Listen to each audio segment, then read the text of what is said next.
It's a close race. Understanding neck and neck. Hello, everyone. Welcome back to our channel, where we dive into the fascinating world of English language learning. Today, we're unraveling the mystery behind a popular English phrase. It's neck and neck. Ever heard it during conversations or in sports commentary and wondered what it means? Well, you're in the right place to find out.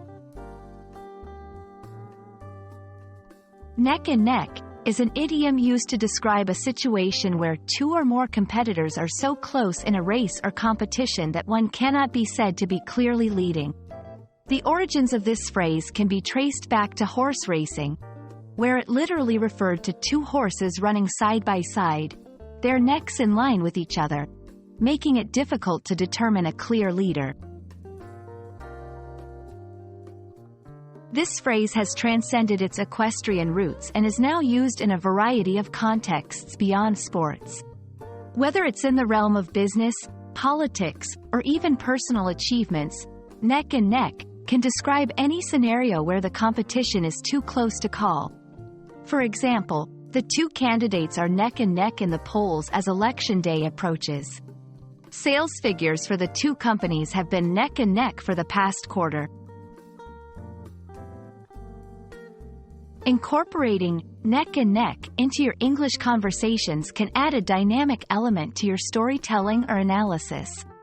It's especially useful when discussing topics with a competitive edge. Here are a few tips. Use it to describe tight competitions or races. It can be used both in literal and metaphorical contexts.